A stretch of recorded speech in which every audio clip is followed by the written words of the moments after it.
Before I ever communicated with the other side, I was a child who became obsessed with the people right in front of me. It was more than noticing their clothes or their face initially, and it still is. I'm still like this. It's like I was picking up, hearing, feeling, and seeing a broadcast from them that maybe other people were not seeing. So to me, every person has aura frequency about their energy in the air and in my body that I pick up on or notice before I even notice a face. As a matter of fact, I will say on that point, when I first met my ex, I did not look at his face. And when I look back now to our initial meeting, I can't remember what his face looked like. I just felt him. I felt him before anything else, and it was instantaneous. No, we did not work out, and it's okay. It's fine. But it was an instantaneous look into his soul. And I do that anyway. But for that instant moment, it was this is him who I'm supposed to be with. And I know now it's because of our daughter, and it's beautiful, and no mistakes, no anything. But it was a huge moment. It was an instant. I was being shown his soul, his intentions. And that's what I see first. I see intentions. It's more of a feeling that's getting translated in high speed. It's like a light frequency in my mind and in my soul that I can see before my eyes even perceive it. And then from there, my brain forms a series of images of physical things that I can comprehend. And then from there, I can see their demeanor, their intentions through to the core of who they are or what they mean or what they're meant to do or be. So we'll start there. This is a long intro. Hi, I'm Ashley, and welcome back to Don't Say Nothing.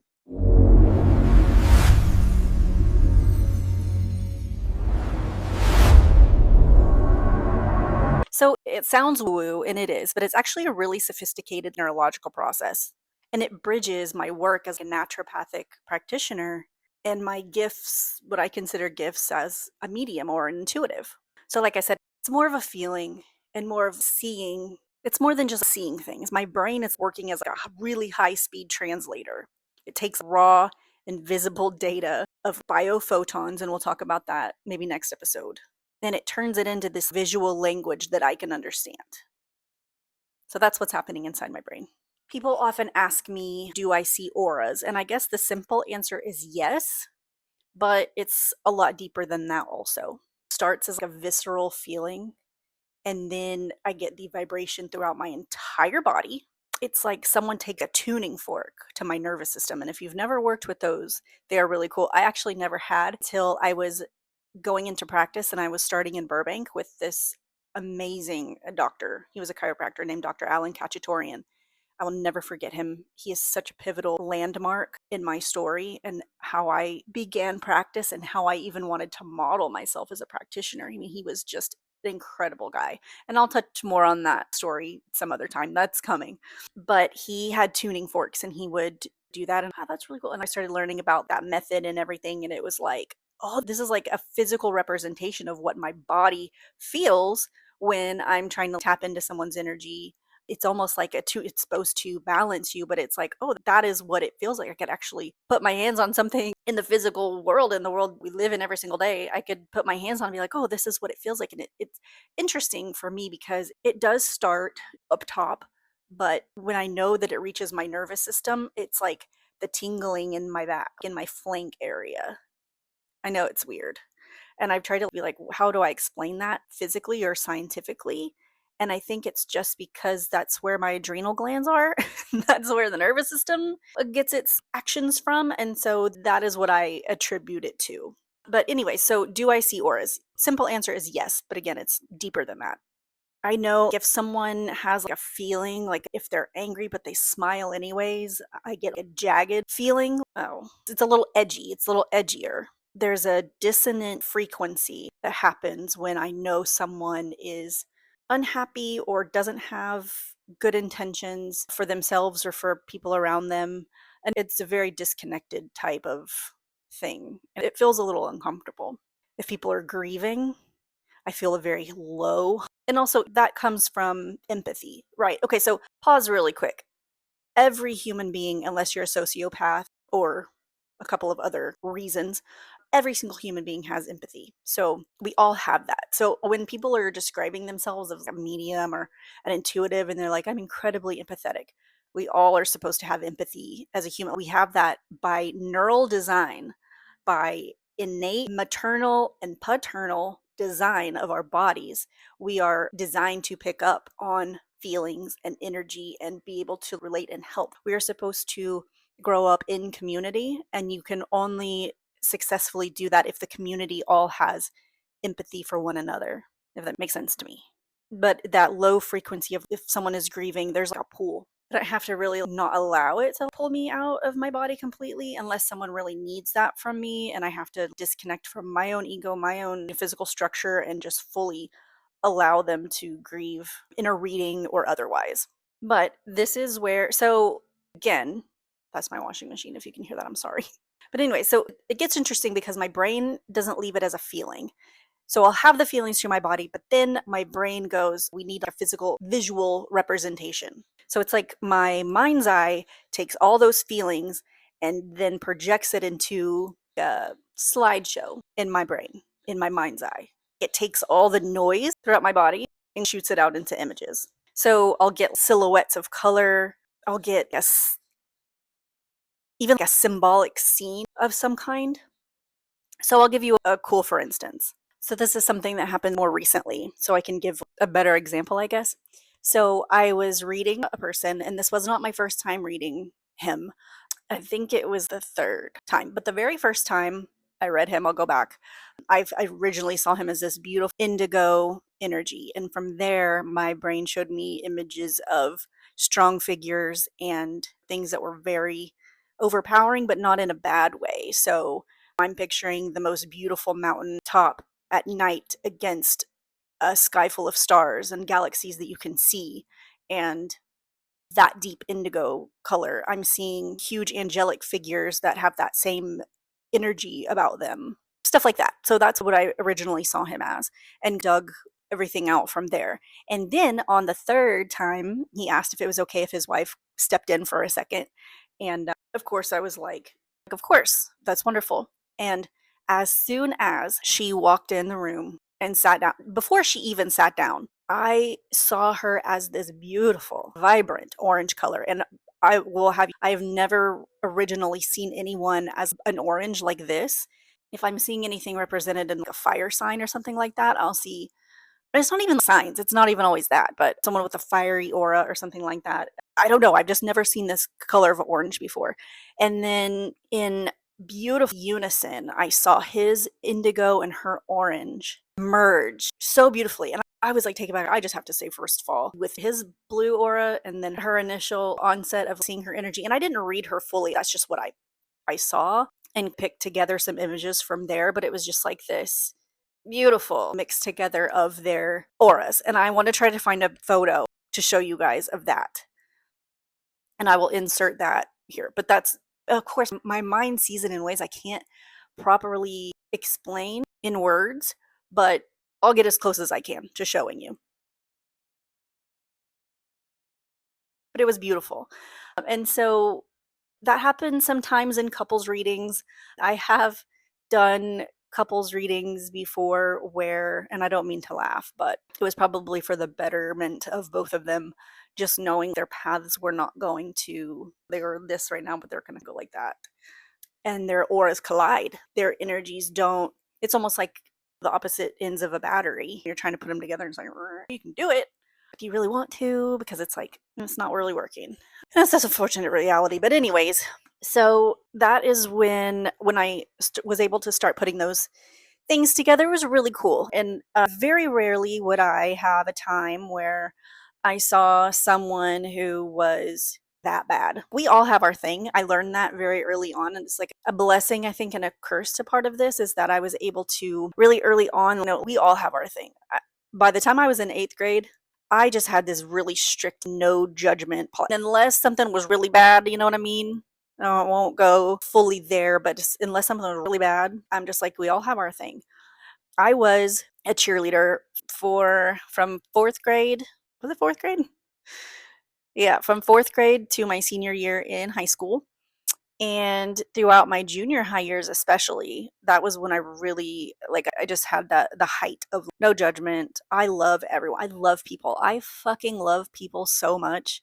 And I like that about my heart is that I really have been through a lot and I've been hurt a lot and I've never let it make me hate people, but I genuinely love people. Anyway, there was at lunch and stuff like that, I hung out with everybody. Really, literally, like all the friend groups and everything, and it made people talk shit about me. It made people go. But there was a friend of mine I became friends with. He was, I guess, what they consider the gothic crowd. But there was my friend Chris, and he was a doll. He was so nice and so sweet, but he just dressed different and just made different choices than everybody else. And there was another girl who was friends with them, and she was openly atheist. And her grandparents were actually really good friends with my grandparents. And I think she was just going through a phase, but she was openly atheist and stuff like that. And I'm in Choctaw, Oklahoma, where there's a church and a school on every single corner at every single intersection. And so I never went to church. I was never religious, but nor was my family. But there were a lot of religious folks. And so that was really looked down upon. And I'm the cheerleader, captain of the squad at that time, co captain probably. And one of my coaches, who was also a teacher, I won't even say her name, but we spent a lot of time together. She even moved up to the high school level of coaching when I did. So she comes up to me one day in her class and she was like, "Don't you think that you should be more mindful of who you hang out with?" She's like, "You have a team to represent, you have a squad to represent, and those people aren't making good choices." Well, that's their belief. And, but what do you mean? That guy, Chris, he got better grades than I did. He was smarter than me, and it was just because he shaved the sides of his head and he had a long ponytail and dressed a little bit different. I wish I could find a picture of him. He was a nice guy, but that's just like one of the groups. I literally, with the athletes and the band and my own group of friends, didn't just consist of cheerleaders. I expanded who I hung out with because I like that. I like different people and different energies. And again, I just genuinely love people. So, anyways, got a little bit off topic there, but going back to it being kind of a blessing and a curse is like I've always known from early on. We all have our thing. We're all going to have something in our energy field. We're not all going to be pure of thought all the time. We're not all going to be fucking happy. There's unicorn and rainbows coming out of our asses all the time. That's just not reality. And you learn to show up for yourself and for people in the ways that they need to be shown up for based on that, based on what I could read and what I felt like they needed from me or needed at the time for themselves. And from early age, I did know that I wanted to be in some type of field that helped people. And I was always more drawn to health and wellness and things like that. And so I was just so drawn to it. I understood it in a different way. But I think that kind of formed the basis of me being, I want to do that in life. I want to help as many people as I can because I can. It's just because I want to. And I know I've talked previously in episodes before about one of my mom's girlfriends, Shannon. She was actually the last person that I knew my mom to live with before I went to live with my grandparents and everything. And I couldn't stand her. And it's not really like me. I don't come from a place like that. I've never come from a place like that. I never just intentionally set out to just not like somebody. But I hated her and I couldn't see her. Like her energy and her field around her was brown and cloudy. And she had a negative density right above, hovering over her right side. And not only that, but it was like when my brain was trying to put together her images, it was like dirty water. I hate to say this, but fuck her. It was like dirty, stagnant swamp water. And I would get the visual of like a smell of it, just, you know, how that nasty garbage water smells. That's how, and I couldn't see past it. I just couldn't. Anytime she tried to talk to me or open her mouth or anything, I could not make out what she was saying. I just wanted it to stop. I just wanted her away. Turns out my intuition was right. She had her brother Jack, and he was the same way. I could see his face. Like when I look back, I can remember his face, but there was nothing going on. There was nothing behind the curtain. It was almost like he did not have a soul or compassion that I could pick up on. He was just there. But I didn't like either one of them, and I ended up being right because we make our own choices, but they definitely influenced a lot of things, and a lot of bad things happened with them when those three were together. A lot of bad things. Thank goodness I wasn't there for a lot of it, but after I had moved in with my grandparents, apparently, learning now, a lot of really bad and shitty things went down. So, anyways. So now, just to come full circle moment, as a practitioner, if someone is in front of me and they have an intention to heal a certain thing, then I can pick up on that and it helps me a lot. I try to stay obviously more focused on what we can physically grasp or see or tell or read or have data on. But I can't lie when I say it definitely helps to get those images and get that feeling and get that energy picked up on. And a matter of fact, I worked with another doctor in clinic for a while, and she's a wonderful, beautiful soul as well. And she has the same abilities as I do, and that was really fucking cool because I saw her. I think that's the first time I saw it actually put into practice, and that's also where I learned to intertwine the two, but be able to keep them separation of church and state if I had to. But also, from a health and wellness data standpoint, I knew exactly what was happening. I know exactly what's happening. My nervous system picking up on things, kind of acting as a biotransducer, picking up on electromagnetic fields, especially if the human heart has a huge electric. So picking up on the bioelectric magnetic field of the human heart. And I don't know if you know this or not, but our hearts run off of electricity, and that's where a lot of our energies come from our center. And the biophotonic emissions of our cells or their cells. So it's not, if you feel like you can do the same thing, it's not my brain making it up. It's more so processing a spectrum of light, a spectrum of vibration. And some people's filters are more set to ignore that kind of stuff. And sometimes I can't lie, it would get overwhelming and I would I would switch mine off. But every time I've done that, I regretted it. It was a huge mistake. And then I get these things that continue to happen in a cycle that it's like God and the universe's way of being, you're not aligned with your purpose and why you agreed to come here. So snap out of it, or else we're going to keep kind of knocking you down. And I get knocked the fuck down. If I'm not in alignment and doing what I'm supposed to do, it is so obvious in my life. So much so. But I guess to wrap this up, I think my point of this is to say that we are human, but we're more than just flesh and bone. We're human, but we're mind, soul, and spirit as well. We're light frequencies, vibration, and energy in a physical suit. I don't like that when people, I've already said that. I don't when people say, here's my meat suit or whatever, but it is like it in a physical vessel. There we go. We'll say vessel instead. So again, I will wrap it up here, but I think maybe in closing, I think a question that I would have for you guys, if you want to journal it or if you want to share it in the comments, that would be super duper cool so we can talk about it in the forum or whatever here on Patreon. So there'll be two. So can you pick up on good frequencies? Do you have an image or a feeling that feels just like safety to you? Again, is it like a color? Is it an image that you get? I know it's a feeling, but try to visualize how it feels, like where you feel it in your body. Feel that openly. Close your eyes and let your brain create an image.